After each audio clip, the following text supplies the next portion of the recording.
Welcome to Tip Tuesday. In addition to being a certified holistic nutritionist and a integrative nutrition health coach, I am also a reading specialist. And so I work with kids who are young. And today I had one of my students make a comment about how her mom and her sister were trying to be healthy. I just smiled, nodded, said that's great. But in my head, my health coach, my nutritional background, all of that was going off, and I was wanting to say so many things, but I didn't. And so I thought I would share it with you today in Tip Tuesday. I immediately went to thinking, gosh, I hope her mom and sister knows what it means to be healthy or get healthy or eat healthy instead of denying themselves food. Because for so many years, that's what I thought that it meant. I thought that in order to be the weight that I wanted to be, or to be healthy, or to be comfortable in my own skin, I had to deny myself of food. In addition to that, I really didn't know what it meant to be healthy or to eat healthy foods. I think back to my college days, I got tired of being the one in the group who was overweight. And so one day I was going to the grocery store and I was going to buy some healthy foods and I was going to get healthy and I was going to lose weight. So the things that I remember, this was many years ago, but I remember buying rice cakes, saltine crackers, apples, oranges, and I'm sure there were other things, but those were the things that are sticking out in my brain.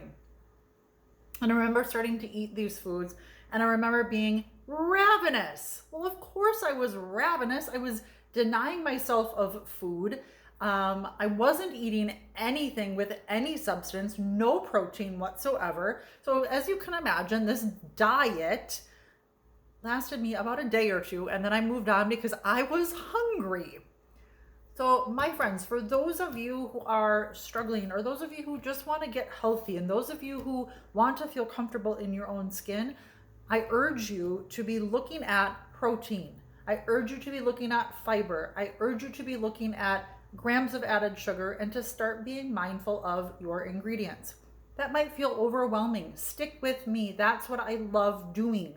Okay, be sure to like this page.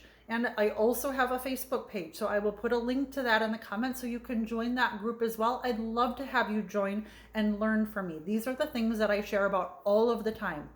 Swaps for things that have simpler ingredients. Swaps for things that don't have high fructose corn syrup. Swaps for things that don't have added sugar in them. We can all still have our cake and eat it too, just with simpler ingredients, just with ingredients that are going to be more helpful to our bodies instead of harmful.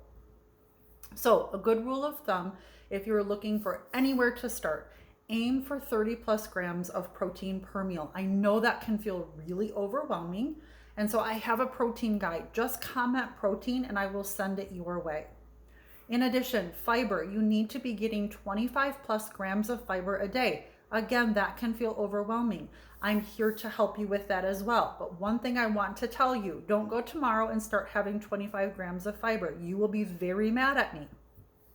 If you are not having anywhere near 25 grams of fiber, I want you to start building up very slowly. Because of fiber, you will get a ton of digestive issues if you just load your body with a ton of fiber all at once. So if you are starting small, start with 10 grams, then move up after a couple of days to 14, maybe to 16, then to 18, maybe 20, eventually get to 25 grams of fiber if you're not there yet. Something else I want you to be mindful of, added sugar. According to the American Heart Association, women and children need to be keeping their added sugar at or below 25 grams of added sugar a day. That adds up so quickly. Sometimes, a lot of times, a loaf of bread, one slice of bread will have 4 grams of added sugar. Well, most people have a sandwich with 2 pieces of bread, right? So right there, you've got 8 grams of added sugar. Later on in the day, you might have a burger with French fries. Those ketchup, believe it or not, can have 4 grams of added sugar just from a couple of tablespoons of ketchup. So just from your bread and your ketchup, you're almost half, if not more, of your grams of added sugar, and you've not gotten anything out of that. So it adds up so quickly, but really once you become mindful of it, you can easily make swaps. Again, stick with me. Those are the types of things I educate people on. So the last thing is I just want to tell you that it's so important to be a label reader. And again, like I was saying, it can feel so overwhelming. You can feel like, oh my gosh, I have no idea where to start. Here's a really good rule of thumb. If you don't know how to read the food label, if you're looking at the food label and it has an ingredient that you have no idea how to pronounce it, chances are you don't want to be putting it in your body. Try to make it a goal where you're putting in ingredients in your body that are real food ingredients. In the meantime, again, learn from me. I'm posting all of the time in my Facebook group about ingredients that we should be mindful of.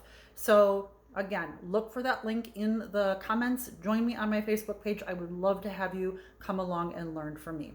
So stop beating yourself up. Give yourself grace. Please don't deny yourself of food. Now that I'm looking at protein, fiber, added sugar, I'm eating more than I ever have, and I'm enjoying food, the delicious, nourishing food of delicious tasting proteins, fruits and vegetables, healthy fats. All of those things are nourishing to my body, and therefore I'm able to enjoy all of them. So please come join me on my Facebook page. Please like my YouTube video for more Tip Tuesdays. I love sharing with people on how they can enjoy their cake and eat it too. So check out those links in my comments, and until next time, take care.